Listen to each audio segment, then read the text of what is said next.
Hey everyone, Sumo Spiffy here. Welcome to our schedule predictions for the Haru Basho 2023.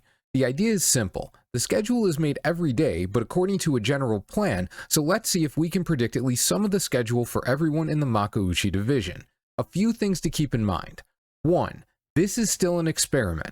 I think this information should be pretty accurate, but it could be off for some reason I won't know about until we get through this tournament. 2. This information assumes Terunofuji is sitting out. There's still a non-zero chance he could enter though, so if he does, this is all f***ed. 3.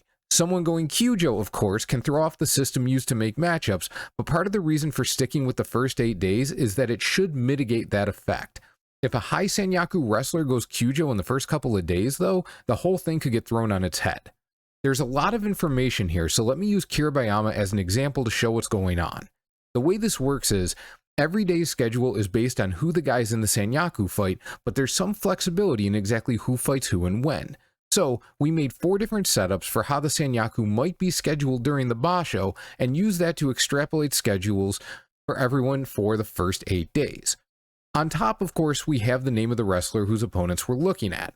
On the left, we have everyone who showed up as an opponent for that wrestler during the first 8 days on at least one of those 4 schedules. Opponents in blue are who we know the wrestler will fight. Takakeisho's entire list is blue because we know the planned schedule for the top-ranked guy, but after that, only the expected first-day opponent for each wrestler is in blue. In the middle, we have the number of schedules on which that opponent showed up in the first 8 days. After that, there's an estimation of how likely those two are to meet at any point during the Basho.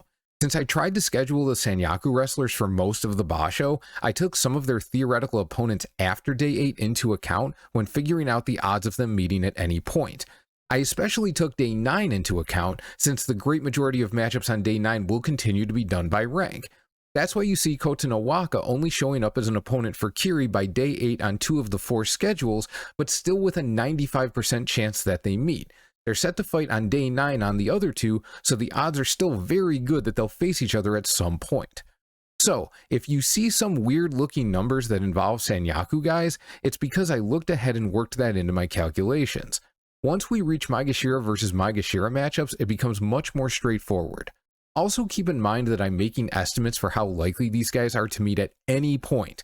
Someone who only appears as an opponent for a given wrestler in the first 8 days once or twice could still easily meet them later.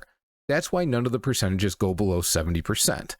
Finally, we have head-to-head information. This is for both the curious and us fantasy gamers who want a little more information to go on. For the Sanyaku guys, I also included their head-to-head records against all the other Sanyaku wrestlers, since the plan is always for all those matchups to happen unless circumstances require other matchups occur instead. Seeing as we have no idea who will wind up in circumstances that take them out of these fights, it's good to know all those head-to-head records. Since there is a lot of data here, pause if you want to look at anyone in detail. I tried to leave the slides up for long enough that people can get a general sense of someone's matchups without making people feel the need to click forward because the slide is sitting there for so long. Let me know in the comments if you have any questions or suggestions. Other than that, enjoy.